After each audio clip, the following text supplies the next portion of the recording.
Welcome everybody. This is Cody, uh, Warren, Austin, and Jeremy. Going by the order of my cameras.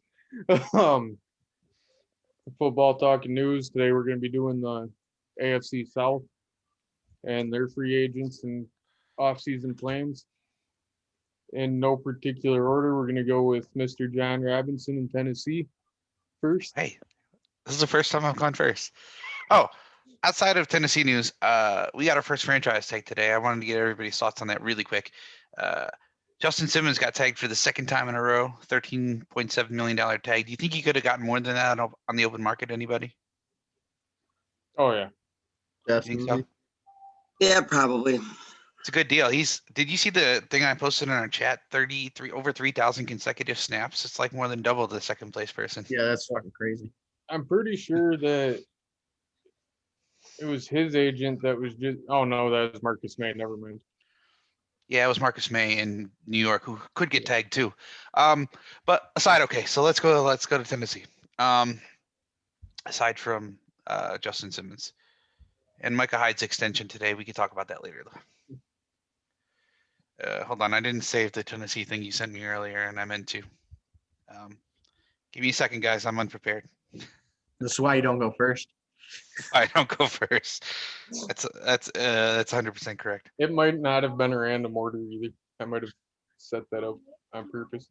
But he has like a Okay, random so- number generator. Wait, open. no. Okay. It was random. Yes. So let's start. Okay, so we got some free agents. Cut Adam Humphrey, Jadavian Clown who's leaving. Corey Davis is leaving. They're all not coming back. Will Compton, a linebacker, he's not coming back. Jeff Swain, John O. Smith, they're not coming back either. I don't think anybody on this list is coming back, so we're gonna start fresh. I just can't think of any. I don't see any names on this list that are gonna come back. Huh. Looking over everything. That makes my first question very interesting. All right. So last year, offensively, I think we were pretty good. Run first team. AJ Brown looked good. AJ Brown looked good with no knees. Yeah, how is he recovering? I think he's recovering well. He's on pace to open the season. He'll be back. So confident we're not going to bring back Corey Davis. So the problem with this team last year was injuries in the secondary. Where Dory Jackson missed almost the whole season. Our rookie Fulton from LSU, he missed a bunch of time. We had some COVID problems in the middle of the season. So our needs are along the defense. We need a defensive end, some linebackers, and I like Rashaan Evans, but I need to see more from him. We drafted him in the first round a couple of years ago, and we need some. I like what's that dude's name? Oh, Kevin Byard at safety. I like him. We need another safety to pair with him, and we need a slot corner. Yeah, Desmond King's gonna go. On offense, we need a receiver too, but Corey Davis was so inconsistent, so that's why we're gonna let him walk. We need somebody a little bit better in that role, a little bit more consistent, better hands, shows up every play in every game. And we want to go younger at tight end. We like John O. Smith, but we want somebody younger, a little bit faster. And we're going to run the ball. I mean, everybody knows it, so there's no secret. That's our game plan. I'm open to questions. So, how important is keeping inside linebacker Jayon Brown around? I know he missed 6 games last year with an injury, but he's kind of the heart and soul of that defense. How important is retaining him to get the defense back to 2019 form? It's important. That's an area where we struggled last year, run defense and the pass defense, all around defense, really. Having him is important. He's a play caller. He's the heart and soul of the defense. I missed his name on the list. So anyways, it is important to bring him back. He's one of the people All right, the only person on the list that we have to bring back. Is his name on you? Where is it? Yeah, it's on there. His Oh, he's one of the restricteds. Oh no, he's on the other side. He's in red. I thought those were restricteds. If we're talking about restricteds, I want to bring Ferkser back too. But anyways, yes, it's very vitally important. That's an area where we struggled in the linebackers, covering tight ends, covering the run game. I think our secondary will be okay once we get Adoree back to full strength too. But he missed a lot of time last year, so we have faith that Mike Vrabel is a good defensive play caller, and we'll get that defense back on track though, from one of the worst to one of the best. Any other questions? my second question was with Corey Davis expected to leave via free agency. What are your plans to get a legitimate, consistent number two opposite AJ Brown, especially with the uncertainty at the tight end position? We can look to free agency. I mean, everybody knows this is a deep receiver class, so I mean, we might be able to get a true number two in the draft. But there's a lot of options in free agency. This is also, as we football talk news, but as we discussed a couple weeks ago, that this is a deep receiver free agency class. So there's second level guys who I think will be able to step up. You know, if he doesn't get tagged, a guy like Will Fuller, I know he's got some injury concerns, but he's a guy that is a deep threat, can take the top off so we can back the defense up a little bit to help in the run game, because obviously we want to pound the ball, but we don't want them to stack the box, so we have to be able to throw over the top. Also, we could go fast, maybe like a John Ross, just as a decoy. You know, I mean, obviously throw them sometimes, but as like a decoy, somebody to go deep. John Brown played his second receiver role well when he played last year. I know he's got some injury concerns, but he's still got it. They call him Smoke for a reason. There's a lot of receivers available at every level. You know, when we're talking slot guys, second guys, and even some first receivers. So we're confident we can bring somebody in. And as far as that tight end you mentioned, also another interesting draft possibility. There are a few tight ends available. I mean, nobody pops out as like a must-have, but there's guys all around like Hunter Henry. He's in his mid-20s. I mean, he's a guy that would fit our offense pretty well. We want to bring back Ferkser too. So A guy like Kyle Pitts out of the draft. I don't think he's going to be available, There's but no if way he they get is, him. if he is, I mean, that would be huge for us. We would take him, but I don't think he's going to be there when we pick. I don't anticipate that. We might be looking at a later round guy like the kid out of Notre Dame. I forget his name, or like Brevin. Yeah, or Brevin Jordan from Miami. I was hoping you'd go with Georgia's tight end just because I wanted somebody to say McKitty on this video.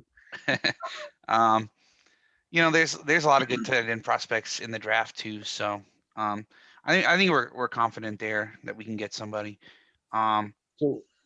So with obviously the push is to get a number two wide receiver that's a little more consistent. Is there any potential concern to do that based on the fact that Derrick Henry is only 27 years old, counting receptions as well? He's got over 700 touches in the last two seasons, so there might be a little bit of fear of if he starts to get a little nicked up or loses a half a step for a couple of games due to injury and needing to rely more on that passing game for a little bit if he does slow down or starts to take a little wear? Well, let's look at it this way. So when we needed Ryan Tannehill last year, right? In games that Derrick Henry struggled, he showed up. The Buffalo game earlier in the season, that's a key game. We put up 42 points, and Derrick Henry had 59 yards. So, I mean, we were able to move the ball with Ryan Tannehill. He was able to use his legs. He's a very smart kid. He makes good decisions. Henry also had 2 touchdowns in that game, though, so he still did some pretty good damage. Without those 2 touchdowns, we win that game by double digits. So, I mean, it is what it is. But when he's been stopped like 19 carries, 59 yards, that's not a great game by any means. He had 2 1-yard touchdowns, but Ryan Tannehill was able to move the ball in that game. And Corey Davis didn't play. AJ Brown was nicked up. He almost didn't play in that game due to COVID concerns. So, I mean, that was a game where we were at half capacity receiver wise, and Tannehill lit up a good I defense mean, that's in fair. Buffalo. Derrick Henry's numbers, even going back into last year, were very pedestrian before Tannehill took over as the starter. And then once he took over, they kind of both, Tannehill obviously was better in Tennessee than he was in Miami, and Henry's numbers erupted once Tannehill took over the offense. So Tannehill is a good, smart kid, and he doesn't make mistakes. He's not going to beat us with mistakes. Maybe So- he's not going to put up 4 or 5 touchdowns a game, but he's not going to make that mistake that loses us a game either. So the one thing I want to say about Tannehill is I don't care who the quarterback is for that you want to put against him. He is the best deep ball thrower in the league. We agree with you, and we like to get him a threat. That's why I mentioned guys like Will Fuller or John Ross or somebody who can blow the top off with their speed, and we can get it to him. And I'm not Maybe even talk- Nelson Aguilar. Nelson Aguilar is really good with the deep ball too. he is when he catches it. and I'm A not lot more He passes. caught that Yeah, one against that's a deep- Miami, didn't he? Anyways, go ahead. What were you The gonna say? last game I remember Aguilar playing against Miami was when Miami won. How about the Raiders game this year when he caught that go-ahead touchdown right And we before won the that game too, Fitzmagic? so it's okay. Yeah, right before the Fitzmagic play. I was gonna say. Anyways, what were you gonna say? So Cody? you had a pretty disappointing playoff run, losing to the Ravens, getting their revenge. What are your plans to address what happened that game? It Well- seemed like your team got them more fired up than you were. Well, there was some chippiness for sure. Dancing on the logo, they danced on our logo. It was a revenge game based on mutual disrespect. I didn't really like that our players did that when we went to Baltimore. So, it's only fair that they got us back for it. But our offense came out firing in the first half, in the first quarter specifically. And we played into their lap in the second half. We weren't able to run the ball effectively. We weren't making good decisions with the ball on offense. I think we play that game 9 times out of 10. We can beat them. They just got us in the second half, and kudos to them. But I'm not worried about that. We can beat them. I think in the playoffs, maybe it's a bold call, but I think as a playoff quarterback, I would take Tannehill over Jackson going into a playoff game. Well, we feel the same, but we just have to. He had too many running lanes when it got into the second half when they took that lead. We have to shore that up. We have to spy a little bit, play gap control, and don't let him outside. How you beat Lamar is you collapse the pocket around him and you don't give him lanes to step up into. The teams who beat him successfully or played him successfully, that's the strategy they employed. So that's what I need. We need fast edge rushers and good linebackers with gap discipline. So where do you feel you guys sit in the division next year? Well, we won the division last year. We had an opportunity to win the division the year before. We played Houston in the last game of the season for the division. That didn't go our way, but we had an opportunity. You didn't win. then the went on a division crazy playoff run after that. So Last year was when Houston won the division, right? No, Tennessee. Houston didn't make the playoffs. They went 4-12 last year. Oh, Tennessee God. won the year before that. Houston won, Yeah, but yeah, we played them in the last game of the season for the Yeah, division. That's what I said. Wording messed with me. I'm very. Oh. but Tennessee went from what number 6 seed to the championship game. So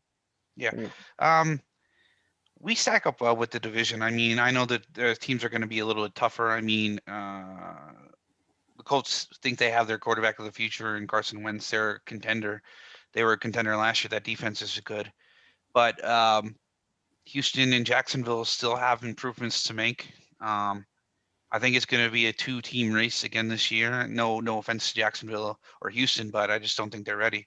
So it's a 2-team race between us and Indy, and I think we've got the better team and the better quarterback. So as we were talking about offense, it dawned on me that your former offensive coordinator is now the head coach of the Atlanta Falcons, and you guys promoted tight end coach Todd Downing to offensive coordinator. What nuances do you think he will bring, or do you think he keeps it pretty much the same? I think he's going to keep it pretty much the same. I mean, he's been here. He knows the offense we run. He knows what we like to do. He knows what makes these guys better. And I feel like he's going to keep it mostly the same, but maybe tweak a little bit. Get the tight ends more involved. But he likes what we did last year. I like what we did last year in Tennessee. We're comfortable running the ball. And if Henry can go for 2,000 every year, we make the playoffs every year. And we're okay with that. So nobody is as big or as strong as Henry. And for his size and speed, he's faster than anybody would anticipate. So I think that Derrick Henry is the best running back in the NFL, and it's not even close. So you bring up Henry. Are you gonna look to add some depth behind him to maybe take some of that load off of his shoulders so he doesn't wear out too soon? Yeah, I mean, maybe in passing situations we can bring in. We tried Deion Lewis, but that didn't work out too well. We could bring in somebody like James White to change a pace back, somebody who can catch the ball out of the backfield. Somebody who's a little bit quicker.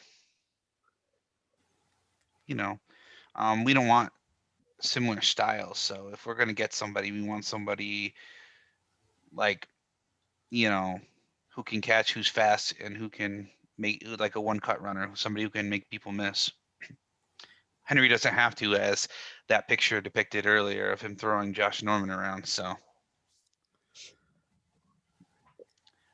Austin, you gonna ask it? So your secondary sucked. Do you like Stephon Gilmore? No, the secondary sucked because of injuries, pretty much. Shadori Jackson, he's our corner one. He missed pretty much the whole season, and then we're gonna get Christian Fulton back full strength. He missed some time last year.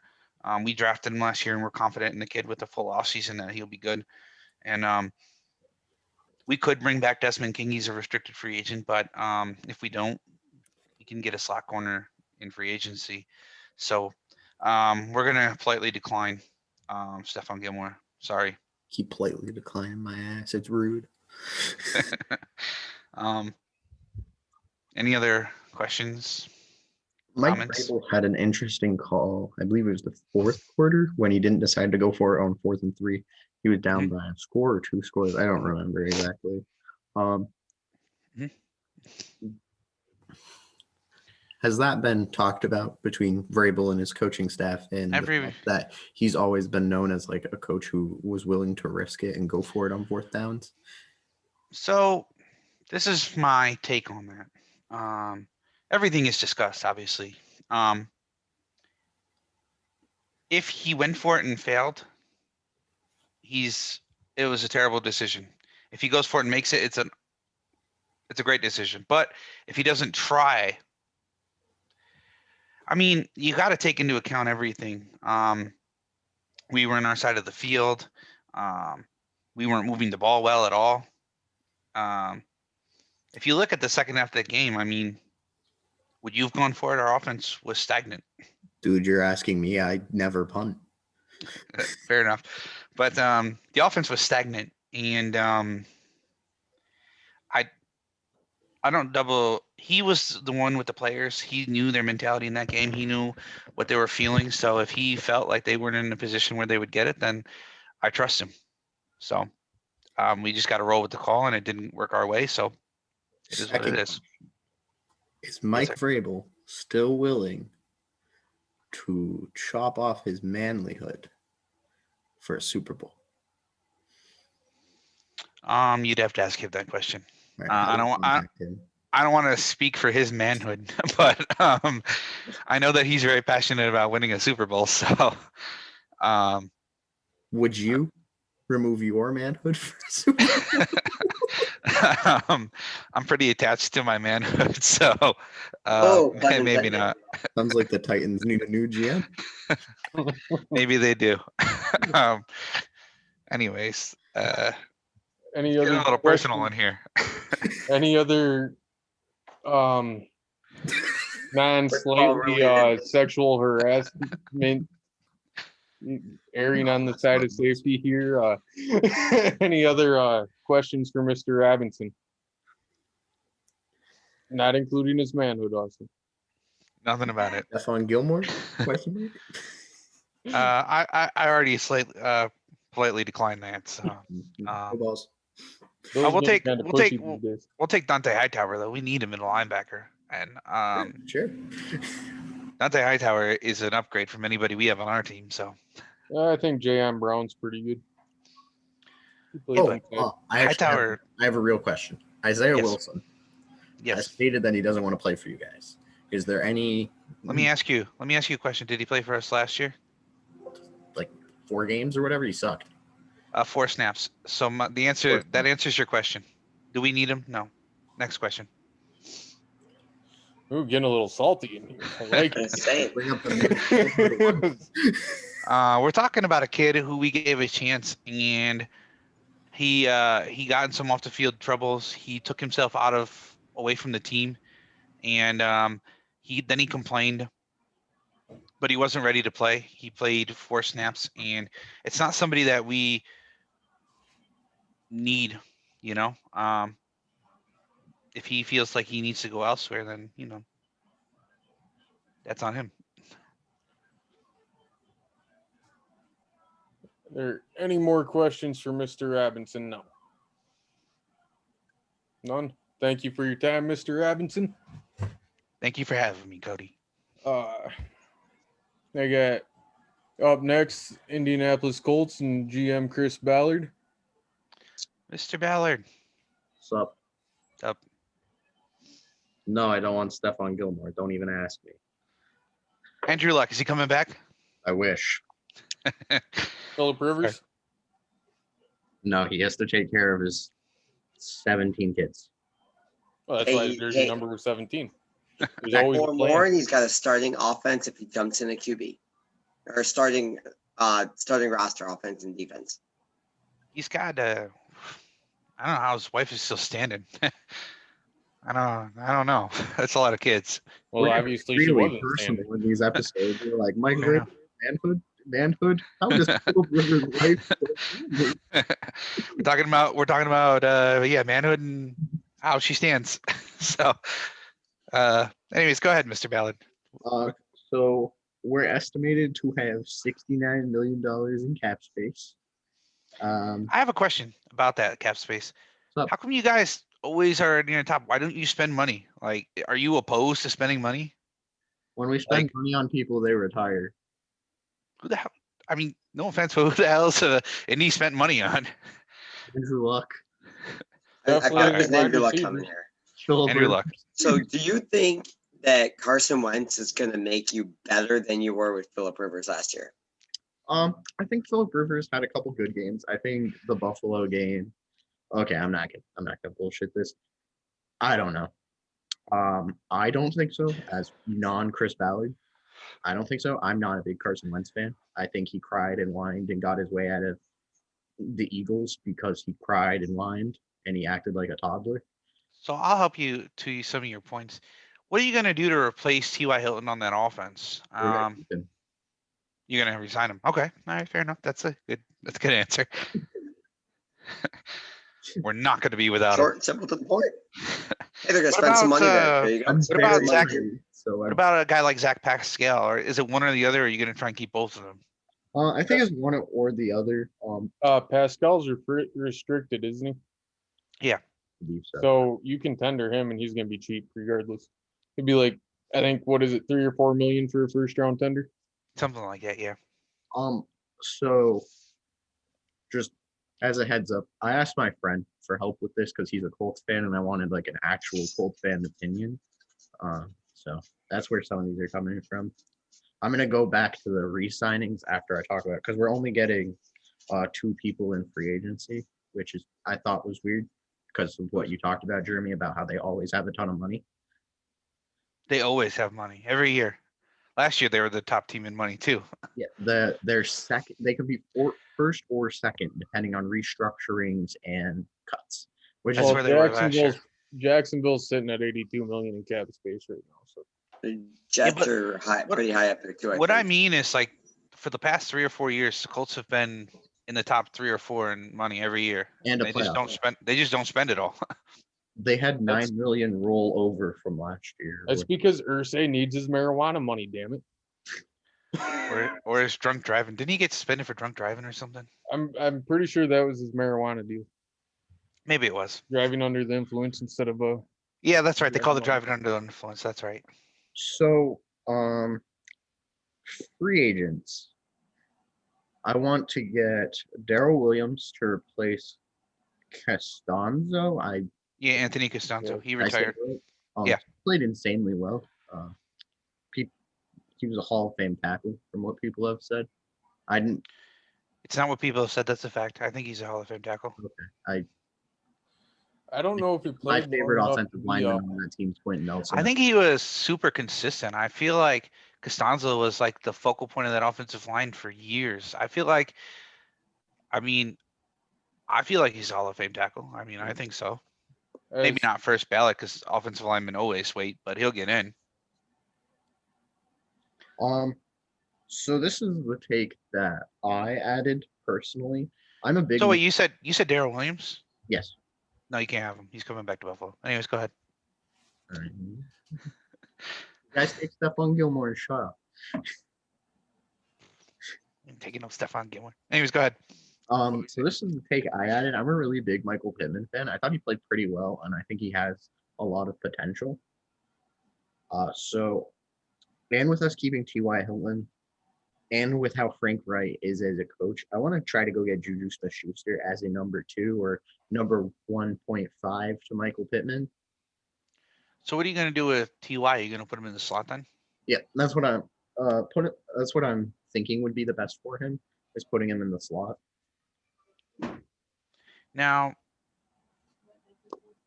no, you're pretty set at running back. I was gonna ask a question about that, but Jonathan Taylor's really good.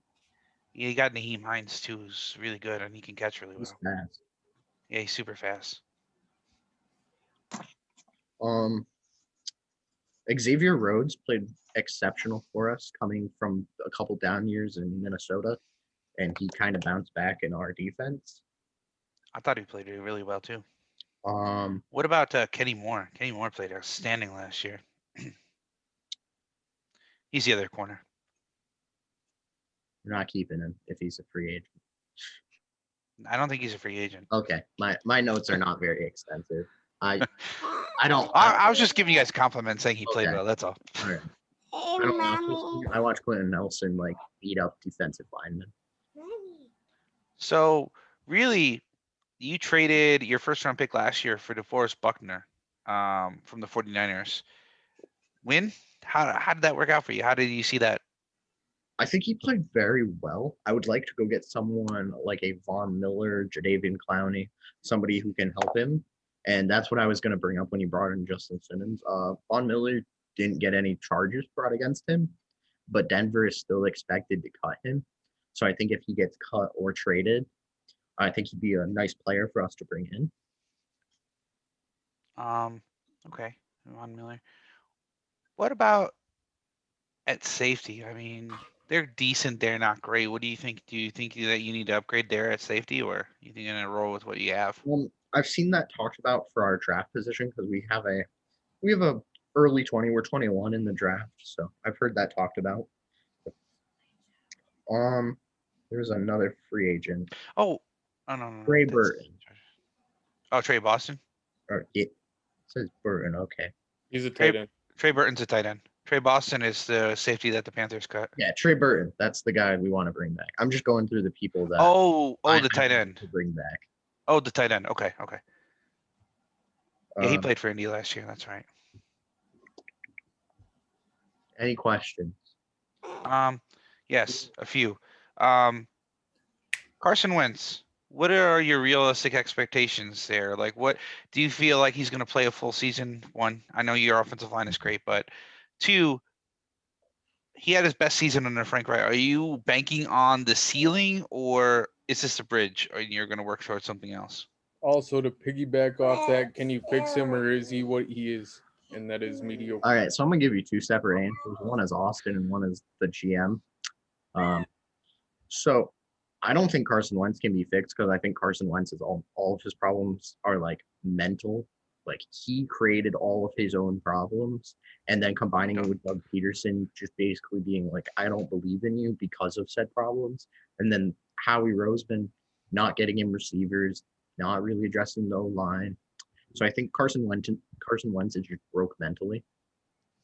Now, And it's hard that to being try to get a quarterback to the next level when mentally they can't even read a defense. And that was his problem all of this year. If you go back and watch some of his games, right. he could not read a defense. But he's going back to a coach that he had success with. Do you think that plays into his mindset? Do you think he's confident in himself a little bit more now because he's got that safety, that blanket? I think it will play better for him. But I honestly think he will just be a bridge quarterback for the Colts, especially with not having to give too much for him. Like if they get into a situation where Carson Wentz isn't playing well, and I think they are gonna go. I think they're gonna try to give Jacob Eason snaps if Carson Wentz doesn't play well. Like there's no reason. If Carson Wentz plays terribly, there's no reason to continue playing him when you could end up giving up a higher pick. And I don't envision him doing very well as myself watching Carson Wentz, watching him not being able to differentiate between zone and man coverages. I think also a part of this answer goes to the fact that is it Michael Pittman that's 11? Yeah. Michael Pittman said, no, I'm keeping my number. Carson Wentz is like, oh, okay, didn't fight for it or anything, didn't show any of that. He's wearing a different number. What is he wearing now? 14, I think. 17, some shit like that. I don't know. Now, realistically, that defense was pretty good. I think the defense will carry Carson Wentz. I think Carson Wentz will play like a Jimmy Garoppolo. Like not the high, like the ceiling of Jimmy Garoppolo, where Jimmy Garoppolo can complete passes and read a defense. But like Jimmy Garoppolo when he's hurt and just playing so he can play 6 games out of a season to still get. Talking about like when he shuts his eyes and chucks up an interception. But Carson Wentz did all of last season. So do you think that there's any improvements needed on that defense, or do you think you're pretty solid? I mean, I think I'd like to see us get another pass rusher, like I talked about, either like a Von Miller. I'd like Shaq Barrett on this team, but like we talked about, the Colts don't really spend a lot of money. So why is that, Mr. Ballard?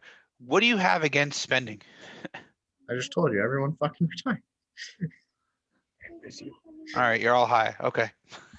Everyone retires. They just bounce. Cody had a question, but he's in the middle of something, so we can wait for him. I think the real reason is they don't want to get into a Jared Goff and ironically Carson Wentz situation with a player who could drop off a lot. I think that's the reason, and that's the reason I've heard everyone talking about why they're not giving players, why teams like the Colts, like teams like that aren't giving massive contracts, and because the Colts have kind of just built through the draft. Like their GM is really good. That's me. I'm great. So Cody, you're gonna ask a question. Do you have a question? Yeah, I got muted by a baby knocking a microphone onto the keyboard. It wasn't me. No, He doesn't have that power right now. What are your plans to bolster the wide receiver core outside of like a Juju Smith-Schuster, like you had mentioned? Or do you not intend to and do like the past couple years wide receiver by committee? Because I don't think any of your guys are a true number one by themselves. I think Michael Pittman has the capability to be a true number one. I think he played pretty well last season, and I'm going to try to give him that number one role. But I also think the team is going to be a heavy run game because Jonathan Taylor did play very, very well.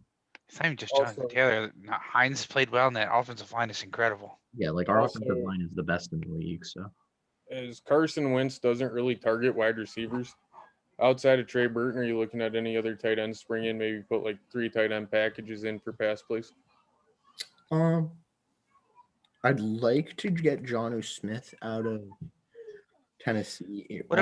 What about a guy like Zach Ertz who's on the trade block who Carson Wentz is familiar with? You want to bring in any familiar targets, somebody that he's worked with extensively?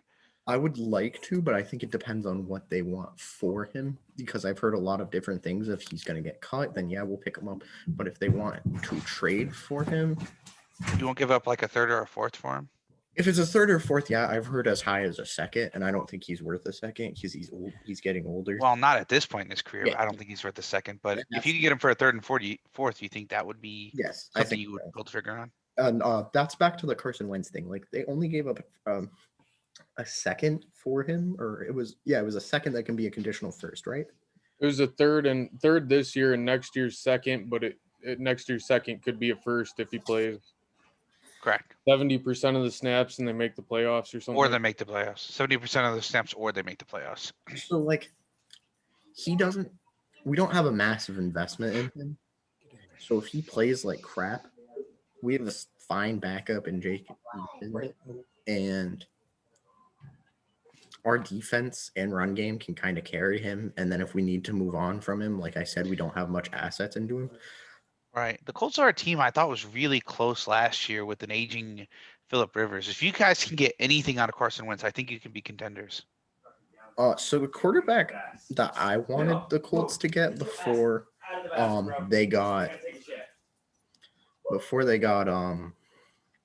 Carson Wentz was like a Jameis Winston, and then addressed the wide receiver core.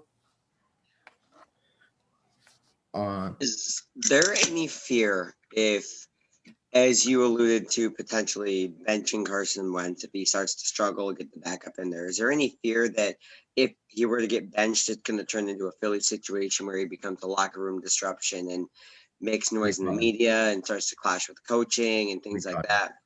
So to piggyback off that, do you think Carson Wentz is coachable and fixable? Because I heard in Philly that he was pretty uncoachable. All right, GM. Yes, we traded for him. Frank Wright's his OC. They believe in each other a lot. Me? No. He's a big baby. So you don't think that he's coachable? No, I think he's a brat, and I think Even Mike going Pittman's back- answer shows that the best. Like if your second year wide receiver is not willing to give up his jersey number for a quarterback, What are you going to say, Cody? We have less than a minute left, but what I was going to say was everything I heard, even going back to his days at North Dakota State, was that he wasn't coachable and everything had to be his way, and he was kind of catered to and coddled and stuff all the way through college and even early on in Philly. Yes, he was. yeah, I think he's a giant brat. And the only reason we got him is because the team is literally a quarterback away. Like you Frank Reich saw something in him. Frank Reich wanted him when he was available. So, I mean, he had to have seen something that he wanted in Carson Wentz. Yeah, because Carson Wentz with Frank Wright, like we talked about, did have his best season, but I think Carson Wentz is just too broken now. Okay. Well, we can wait out this minute or we can close it. We can all awkwardly sit here. Awkwardly